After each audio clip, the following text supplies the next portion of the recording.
and welcome. You're watching News Now on TV360 Nigeria.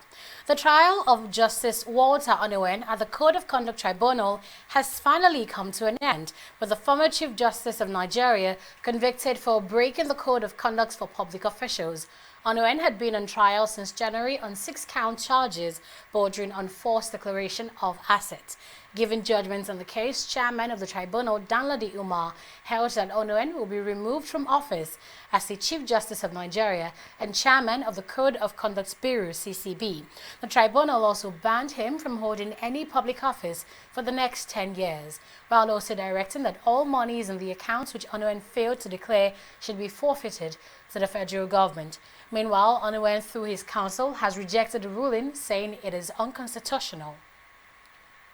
The conviction is out of order, it's unconstitutional. It is a breach of fair hearing, because before this day, on the 23rd of January, the same judgment had been passed before now, removing the Chief Justice of Nigeria without a fair hearing. And so it was a fait accompli, it was premeditated. Judgment had been passed before today. So today's judgment was just a formality. And we hold the view that the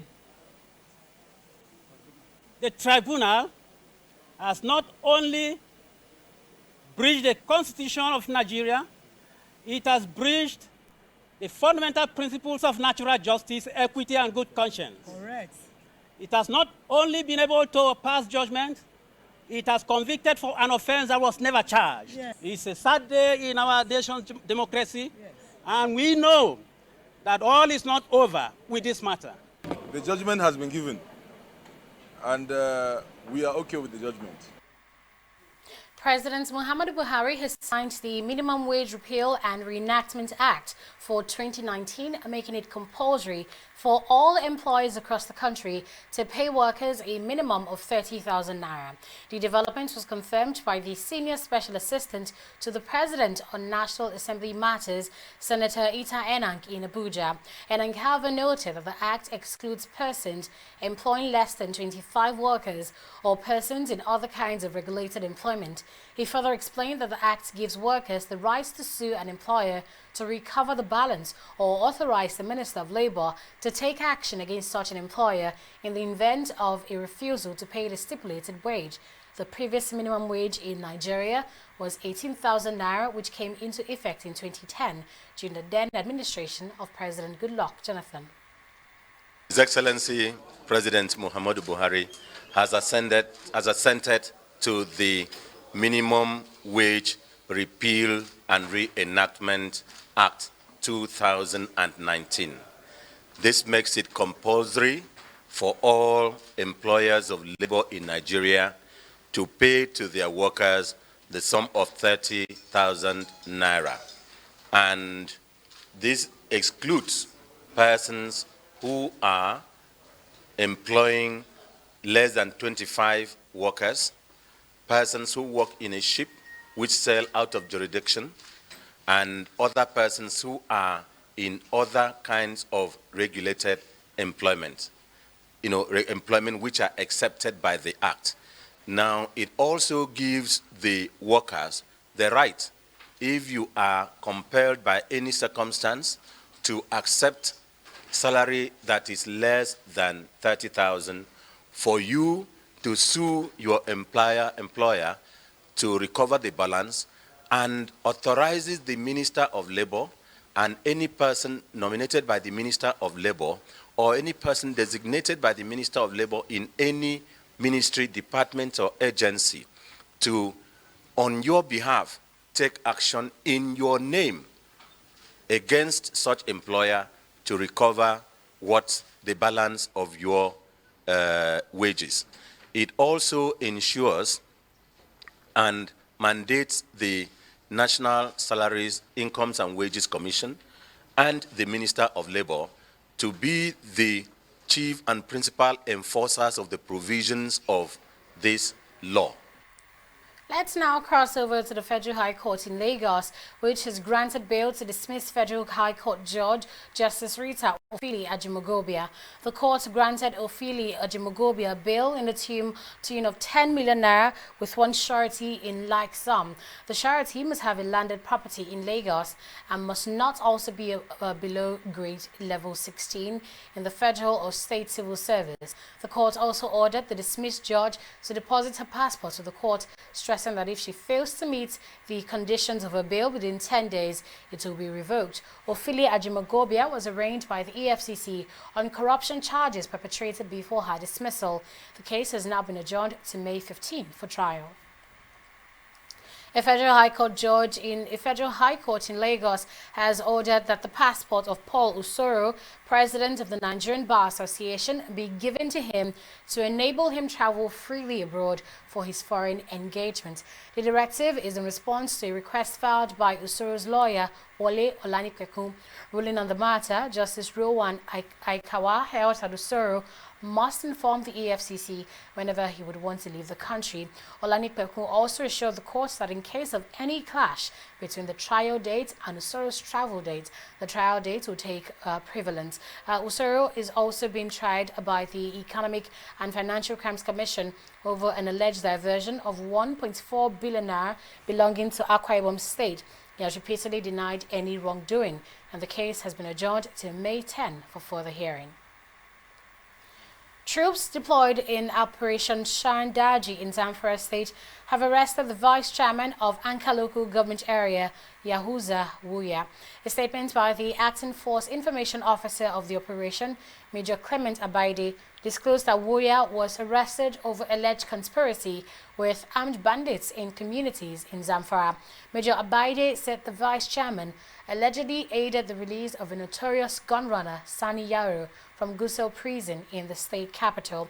Wuya was also accused of providing the bandits with information about the movement of troops, other security agencies, and local vigilantes, as well as selling cows and donkeys rustled by the criminals. The army also announced the arrest of 2 suspected bandits informants in Sokoto State. They add that the suspects will be handed over to relevant security agencies for subsequent prosecution after investigation is complete. Still on security matters, the Acting Inspector General of Police, Mohammed Adamu, has ordered the immediate deployment of a tactical team to provide support to the necessary operatives in Nasarawa State. The deployment comes days after the shooting on April 14 in Numa Kuchu village of Nasarawa. In a statement by its spokesperson, Frank Mba, the police also revealed that the IG has directed the State Police Commissioner to identify and fish out all persons connected to the killings. The force also called on members of the public with useful and credible information that could aid the ongoing investigation not to hesitate in contacting the police. Nigerians from all walks of life have gathered to discuss the way forward in Nigeria's politics. But this forum, tagged International Conference on Governance Without Religious and Ethnic Sentiment, Christian and Muslim clergy are advocating for credible leadership. They decried the prevalence of bigotry in Nigeria's politics and called on leaders to discharge their duties without religious and ethnic sentiments.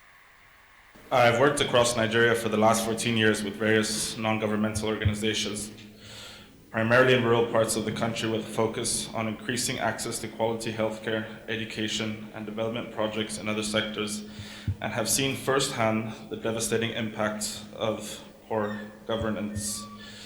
Ethnicity and religion has affected the social cohesion, unity of purpose, and influence against the consolidation of democracy and social coexistence in this country. See, what I saw in Nigeria, in the first stage actually, in this point, I saw a kind of coexisting which I barely seen in other countries. So I don't see the sense or the feeling of being somebody who's dying for his religion or somebody who's dying for his ethnic group or something like that. No, I see a bigger scene. I see a bigger image of people who are just love their country. They love Nigeria. Tribalism does not mean you're loving your ethnic group. No, it means you're loving and you're having loyalty to your ethnic group to the detriment of others. Religious bigotry. Bigotry simply means complete intolerance to any belief, creed, or opinion that differs from yours. I think that conferences like these are important. People need to talk about how you heal wounds, about how you prevent future conflicts, about how you help communities come together. Obviously, that just fighting does not bring about solutions, but talking and understanding each other brings about solutions. And I hope that this conference and the others that I've attended here in Nigeria and other places in Africa and beyond will be important building blocks that will lead to peace in the future. What Nigeria is today is our collective responsibility. Everybody is contributing one thing or the other to the Nigerian project because we are all leaders in our respective capacities. 9 suspected pirates comprising 3 Greek citizens, an American, and 5 blacks have been arrested during a joint operation by the Nigerian Navy and United States Coast Guard. The suspects were nabbed when their vessel was stopped within the Nigerian waters while the Navy combs the Western Naval Command area of the Gulf of Guinea under Operation Junction Rain. Upon a search of the vessel, the naval operatives recovered 4 military assault rifles loaded with magazines, about 1,000 live ammunition in a box, and other hidden exhibits, including various communication gadgets, which they earlier denied they had while being interrogated. The officer in tactical command of the operation, Commodore Dixon Olise Menogo, also revealed that another barge with 10 crew members suspected to be all thieves were arrested during the operation. We'll take a break now and return shortly. Do stay with us.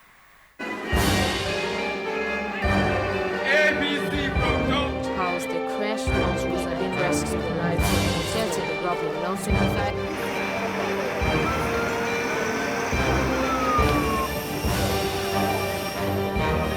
And that I work small like this from Nigeria, where voters are on the queue to cast their ballot.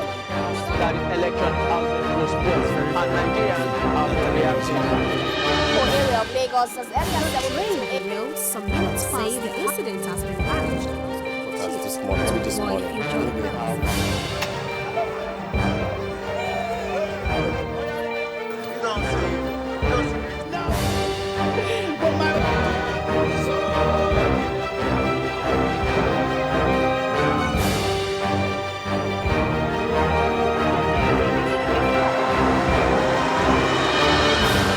Corruption not in my country. Madam, madam, welcome.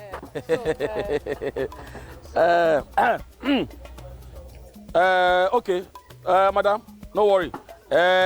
When you deliver the balance, we'll give you the goods. No problem, no problem. All right, so now well done.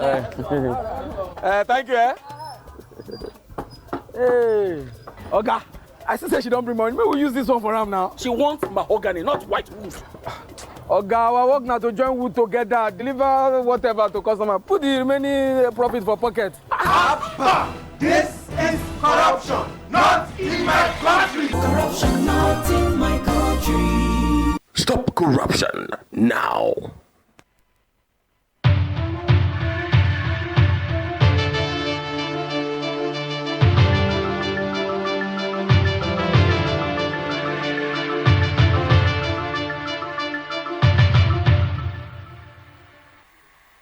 You're welcome back, and to discuss business with us is Oyin Adekule. Hello, Oyin. Hi, Anita.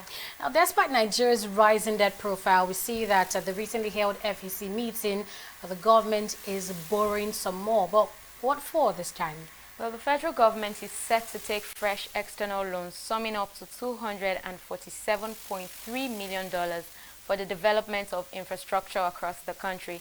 Minister of Finance Zainab Ahmed disclosed this while briefing State House correspondents after the Federal Executive Council meeting in Abuja. She noted that $150 million would come from the African Development Bank to be spent specifically on rural electrification projects, while $50 million will come from Africa Growth Together Fund for other electrification projects and $20 million from French Development Agency, which would be loaned to the Lagos State government. The project has 4 components. The first component is solar hybrid mini-grid for rural economic development. The second program is productive appliances equipment for off-grid communities. And the third component is energizing education, while the fourth component is institutional capacity building. The impact of the project, when fully implemented, will be that about 500,000 people will be able to obtain access to electricity, and this is about 105,000 households. The maximum power that will be generated will be 76.5 megawatts installed generating capacity, part of which is 68 megawatts of solar. There will be 8 universities that will be benefiting from this scheme, and about 20,000 small, micro, medium enterprises across different communities in the nation. The intention is for the creation of a regional power pool in West Africa. The proposed project aims to connect Nigeria, Niger, Benin Republic, Togo, and Burkina Faso with a high voltage 330 kilowatts transmission line to facilitate energy trade amongst the participants. The objective of the project is to improve living conditions and the inhabitants of Lagos urban area and to promote urban development setting by efficient and effective public transport system. So the project has 2 major components. The first component is to rehabilitate urban roads and the creation of a minimum of 8 quality bus corridors and the creation of 2 multimodal interchanges at Marina and Mile 2. The second objective is to provide technical support for project implementation and management. Pan-African e-commerce company Jumia has been explaining why it ignored its biggest market base, Nigeria, and went ahead to list its IPO on the New York Stock Exchange. The listing, which was celebrated by all branches of the company across Africa after it was announced on April 12, 2019, sprung controversies on the company's ownership. The Nigerian group has now organized a press briefing to clear the air on some of these ranging questions on the minds of many. Adeshewa Odushoga now reports.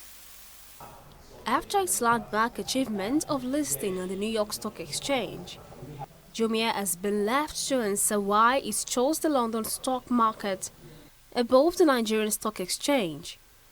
Now, the reason why I went for the NYSE is we spoke to a couple of investors when we were making this decision.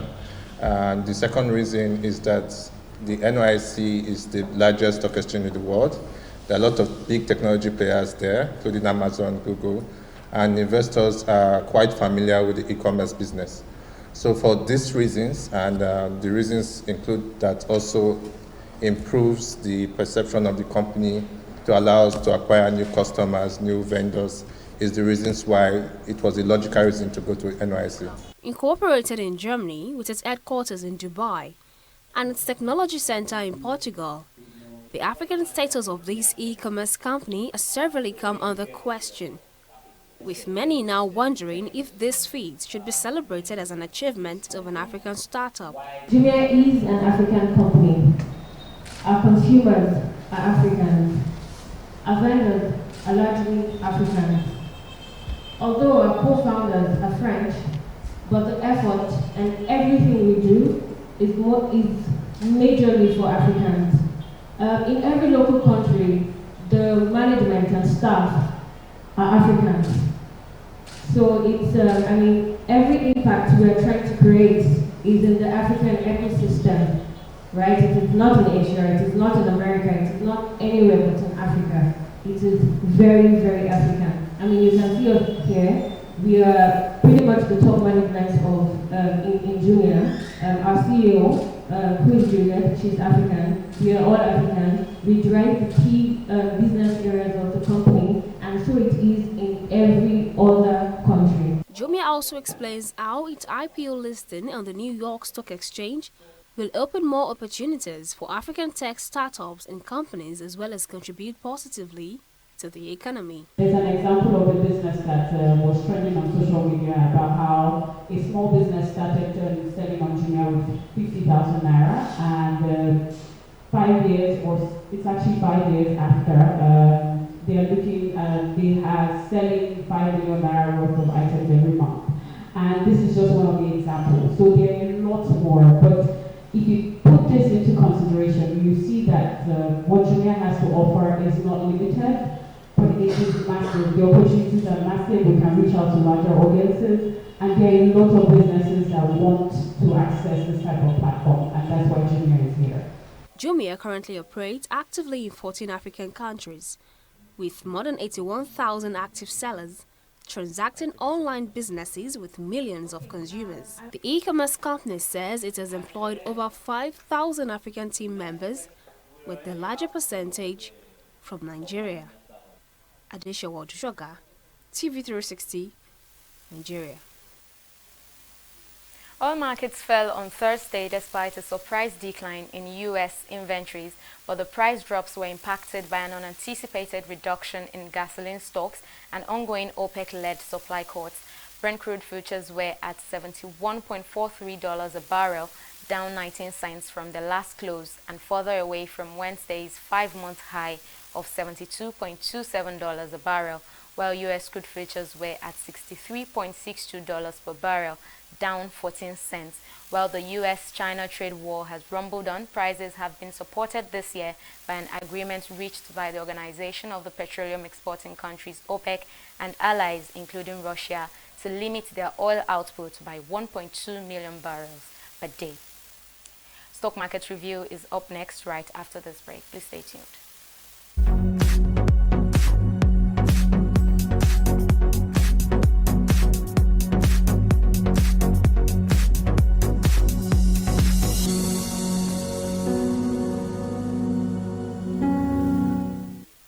Another day, another gain for investors in the Nigerian Stock Exchange. The market has been tumbling since the period of the country's presidential election, but it does look like the uncertainties are now beginning to ease gradually, particularly as more companies continue to release reports of key earnings in first quarter of 2019. Investors are beginning to tilt their appetite to the stocks they consider safe. The all-share index is back to the 30,000 threshold, rising by 0.39%, and market cap also appreciated by 43 billion naira to 11.300 trillion naira. So the stock supporting, or if you like, triggering a bull run in the stock market. Dangote Cement, Cement Company of Northern Nigeria, Unilever, and Dangote Flour Cement Company of Dangote Cement stretched its stay on the gainers chart, while Cement Company of Northern Nigeria outdid itself today, reversing its loss from previous session with a 4.29% increase. Of course, Unilever and Dangote Flour are also part of the top performers in the market today. I should add here that actually the 5th best performing stock in the market was Dangote Sugar. So not a bad day at all for Dangote stocks today, if you ask me. On the flip side, looking at the top losers, Mobile, Julius Berger Nigeria PLC, Better Glass, and all losing to the tune of 264 naira 40 kobo. In all, the total value today, of the value of shares today, dropped to 1.738 billion naira, and it was realized in the trade of 226.979 million shares, which exchanged hands in 3,399 deals. In the global stock market, FTSE index is dipping by 0.15% following a sell-off in U.S. healthcare stocks over regulatory worries. Dow Jones is up by 0.39%, and for Nikkei, it could have been the 6th straight day of gain for it, but no, the Asian stock market has retreated from its previous rise, and it is now down by 0.84%. That's all on the stock market review today. It's back to Aneta. Thanks for that, Onyi. I would have actually lost if I had put a gamble on Nikkei today. They actually lost as well as FTSE, but good one right there for the Nigerian Stock Exchange, improving again another day, as I said, in the green. Yes, definitely. So we'll take a break here and we'll return with more. Just stay with us.